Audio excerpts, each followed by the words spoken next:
hace un instante, han tenido un foco prioritariamente preventivo, han estado orientadas, por ejemplo, a la decolmatación de ríos, ha sido un factor importante, precisamente tratando de adelantarnos a la próxima temporada de lluvias. Algunas obras vinculadas a la rehabilitación y reconstrucción de diques, también la descolmatación de drenes. Aquí también hemos incorporado algunas iniciativas de rehabilitación de pistas y veredas, por ejemplo en Trujillo, en Chiclayo, en Piura, puentes, algunas iniciativas de saneamiento con cargo a la ejecución del Ministerio de Vivienda, así que tenemos un paquete importante de proyectos que han sido aprobados en los últimos meses por el directorio de la autoridad. Las transferencias ya han sido realizadas y varios de estos proyectos están ya en licitación, algunos ya con adjudicaciones listas, contratos suscritos y varias obras por arrancar en el transcurso de las próximas 2 semanas. Siguiente. Ahora, respecto al interés más puntual que pudiera tener esta comisión respecto a la actuación de las micro y pequeñas empresas, siguiente.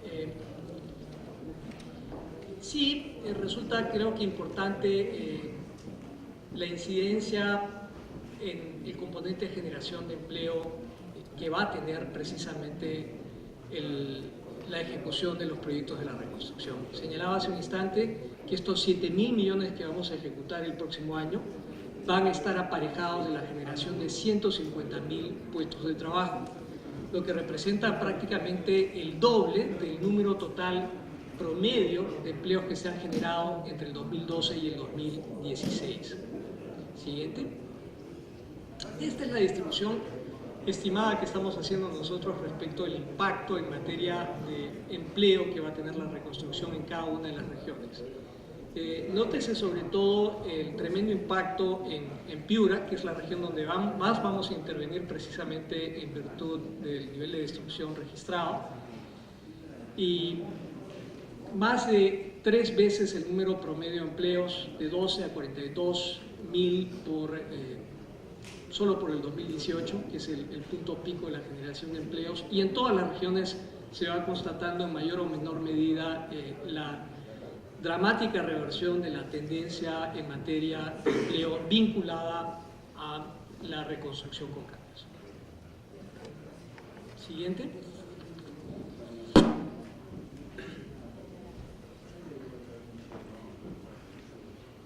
Ahora, el impacto respecto del sector de pymes yo creo que es extrapolable a partir del análisis mismo que uno puede hacer en torno a la participación de las pymes en el PBI del país y en concreto en la PEA, ¿no? Sabemos que alrededor del 65% de la PEA del país, o casi 10 millones de personas, están en el sector, empleados en el sector pyme, de los cuales casi la mitad está en el sector servicios, ¿no? 40% en el sector servicios y otro 50% en el sector comercio. En consecuencia, extrapolando estas tendencias, lo que vamos a ver es un impacto dramático de la reconstrucción sobre la dinámica, no solo de generación de empleo en general, sino activación a través de su incorporación en las cadenas de valor de las pequeñas y microempresas. Esto particularmente el próximo año, que vamos a tener el primer pico en materia de inversión con los 7.000 millones que se están estimando, los 150.000 puestos de trabajo estimados. Siguiente. Siguiente. En materia de vivienda, que es el otro tema de preocupación para la Comisión, sí señalar la centralidad del compromiso que tenemos respecto de la reconstrucción de viviendas, casi 49.000 viviendas perdidas que vamos a reconstruir. Es un esfuerzo enorme que se va a desplegar sobre todo el próximo año. Nosotros estimamos completar la emisión de los bonos habitacionales para la reconstrucción de viviendas en sus distintas modalidades el próximo año. El próximo año es un año clave para la reconstrucción de viviendas. Y vemos aquí en este cuadro la distribución de los distintos compromisos en función del nivel de afectación que se ha tenido. Y vemos Lambayeque, como señalaba hace un instante, como la región más afectada en materia de destrucción de vivienda. Siguiente. Y lo que tenemos es esta tipología de intervenciones. O sea, hay poblaciones que viven en zonas de alto riesgo no mitigables, donde ha habido un nivel de destrucción de vivienda y donde no vamos a poder reconstruir viviendas porque los sitios no son seguros. En esos casos, la fórmula que vamos a utilizar es el bono familiar habitacional para vivienda nueva. Se les está entregando un bono para poder hacer compra de una vivienda en otro lugar, porque no podemos reconstruir la vivienda porque es un sitio de alto riesgo. Se les está dando un bono para que puedan comprar una vivienda como parte de la oferta existente o oferta que pudiera generarse por los propios desarrolladores inmobiliarios. Esa es una modalidad. Para aquellos que están en zonas seguras, donde la mitigación va a permitir el retorno de las familias a los lugares de residencia habitual, estamos contemplando dos modalidades, ¿no? La primera está orientada a atender las necesidades de aquellos que tienen viviendas que quedaron inhabitables, pero donde el fortalecimiento de estructuras puede remediar la situación. Y en esos casos estamos disponiendo de un bono familiar habitacional de reforzamiento de viviendas. Para aquellos donde ha habido una inhabilitación completa o un colapso de la vivienda, lo que se considera es el bono familiar habitacional de construcción en sitio propio. Entonces tenemos estas tres modalidades: una para aquellos que están establecidos en zonas de alto riesgo no mitigable, la otra para aquellos que, pudiendo regresar a sus lugares de residencia habitual, tienen una problemática de vivienda que se resuelve a través del fortalecimiento estructural, y finalmente aquellos que tienen viviendas colapsadas, donde se va a dar un bono de reconstrucción en sitio propio, techo propio, sitio propio. Esas son las tres modalidades de intervenciones que estamos considerando. Siguiente. En términos de los montos involucrados, los costos unitarios varían. El monto más importante es el BFH para adquisición de vivienda nueva, que son los 60.000 soles, otros 22.000 para la construcción en sitio propio. Ahí la propia familia es propietaria o posesionaria del terreno que ocupaban antes de la destrucción de la vivienda. El bono es de 22.000. Y en el caso de reforzamiento de viviendas es un bono un poco menor, 15.000 soles. El grueso de la demanda va a estar evidentemente en techo propio, sitio propio, la segunda categoría. Le sigue en importancia el bono de reforzamiento de viviendas, que son 2.000 unidades que vamos a beneficiar con esta modalidad, y otros 1.377 en la modalidad de adquisición de vivienda nueva. Estas son las familias que no pueden regresar al lugar habitual de residencia. Nuevamente, el total de estas intervenciones, poco más de 1.100 millones. Aspiramos a poder entregar estos bonos antes de que termine el año. El compromiso es acelerar la reconstrucción de las viviendas. Es un tema prioritario y es un tema que nosotros estamos ávidos de resolver en el cortísimo plazo. De ahí que se haya decidido rápidamente actuar en ese frente. El ministro Bruch ya anunció que vamos a priorizar la solución de vivienda final más que las unidades de vivienda temporales, que son las que se habían priorizado como parte de la intervención en emergencia. Sí, gracias. Bueno, habiendo culminado la exposición el señor Pablo de la Flor de la UNDE, vamos a hacer paso a las intervenciones. La metodología que vamos a hacer es, creo que de dos en dos, y vamos respondiendo. Dos congresistas exponen y le damos pase al señor de la Flor para que responda. Vamos a anotar a Mario Mantilla, a Federico, Edwin, Guillermo. Vamos a empezar a ver Clemente, Patricia,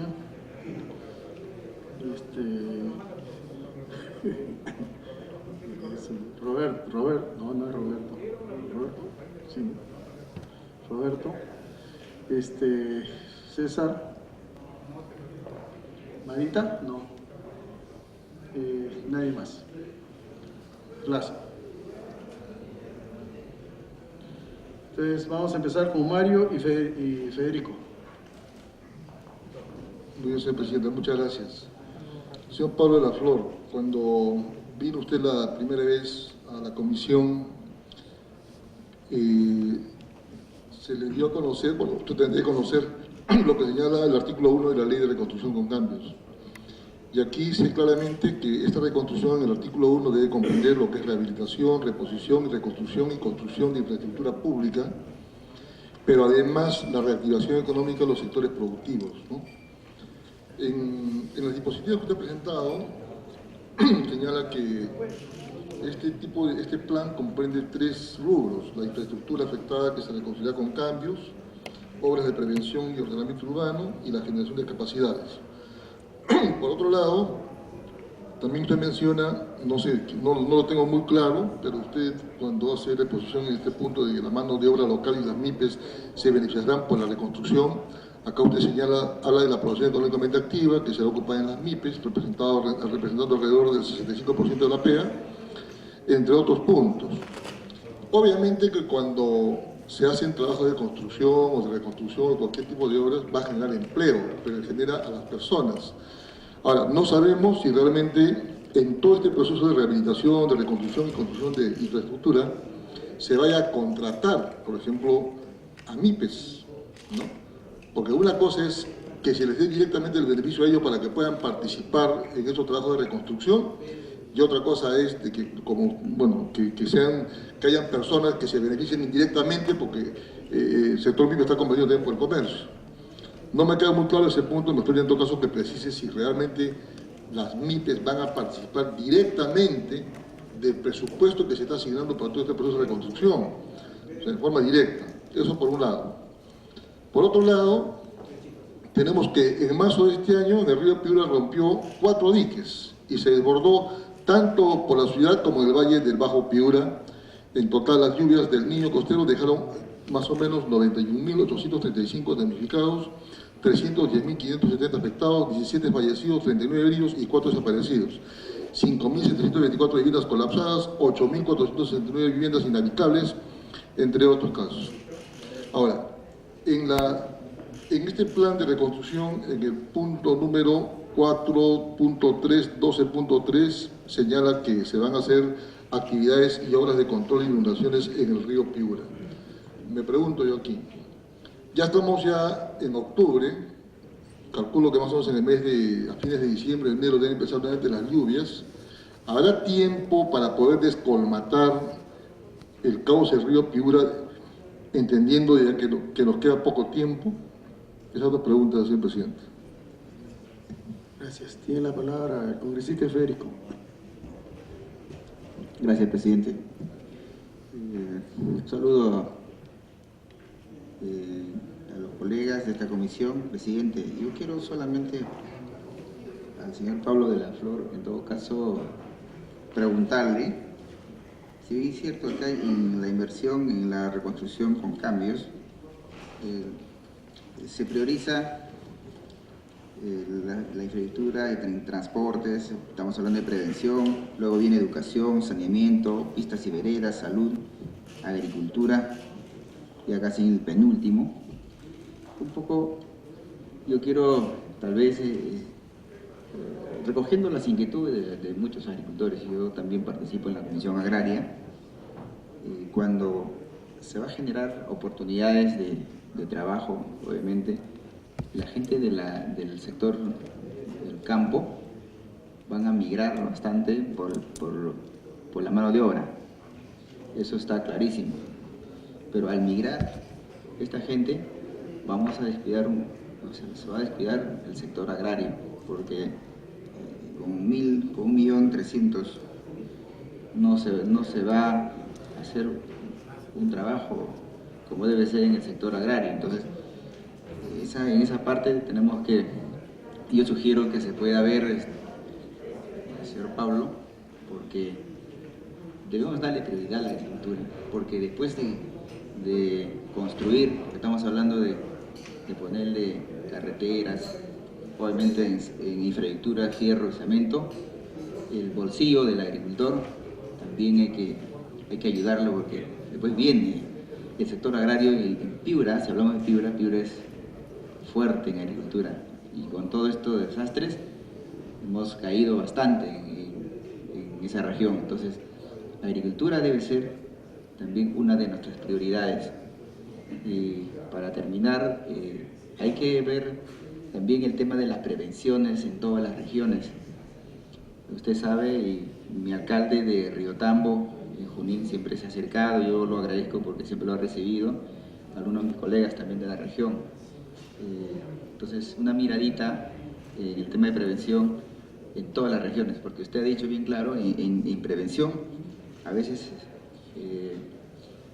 se está invirtiendo poco, obviamente seguramente por la magnitud del desastre que hemos tenido, o sea, tenemos que darle prioridad en la reconstrucción, pero el tema de la prevención también va a hacer que nos ayude mucho que en la próxima no sabemos y no quisiéramos cualquier otra desgracia, pero sea menor en todo caso el desastre, ¿no?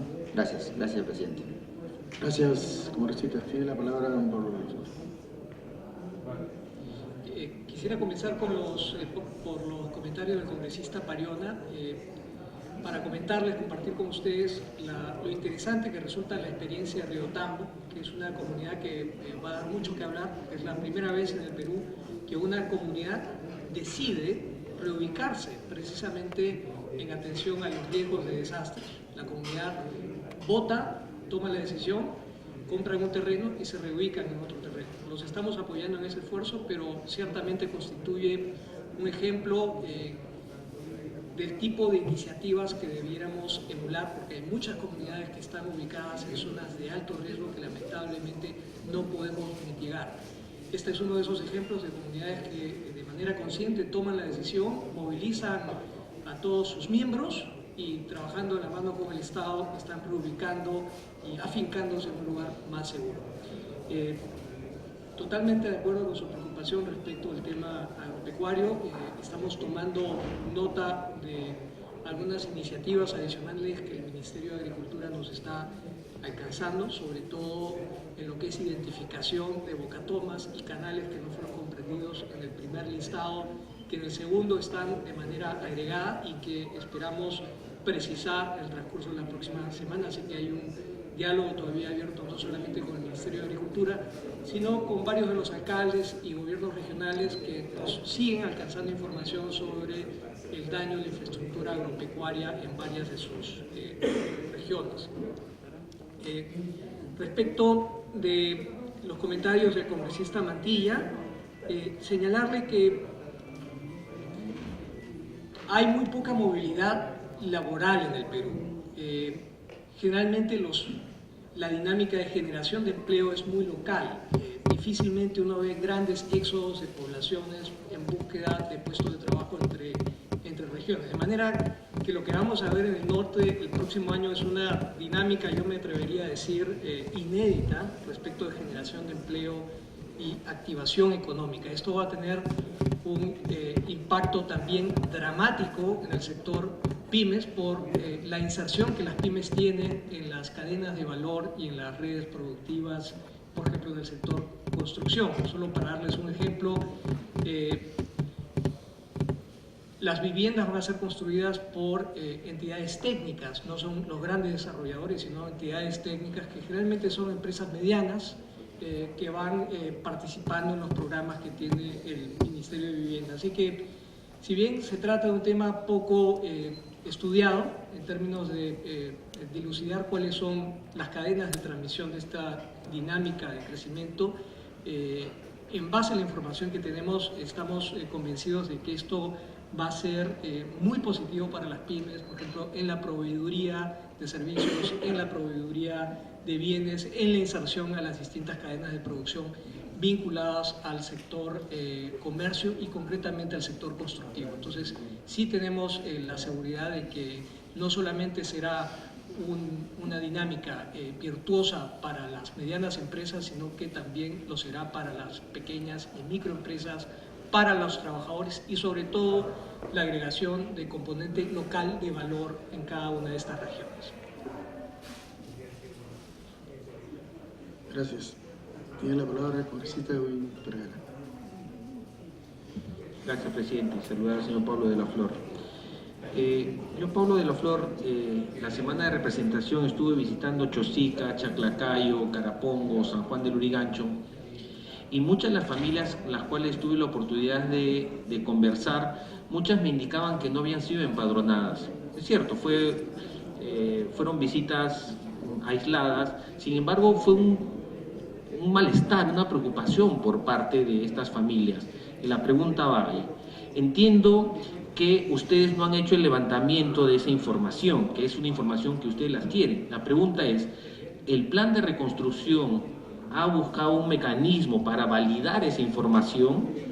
Esa es por ahí una pregunta. Y la siguiente es, ¿qué tipo de comunicación le están llevando a estas familias que están angustiadas, están desesperadas? Porque si una familia va donde su alcalde, le dice, alcalde, estamos preocupados porque está lloviendo, estamos preocupados porque el río está creciendo, estamos preocupados porque mi casa probablemente ya no esté, alcalde, se llevó mi casa la crecida del río. Entonces, ¿qué comunicación están llevando? ¿Qué mecanismos están buscando para que estas familias entiendan qué tipo de bono van a recibir?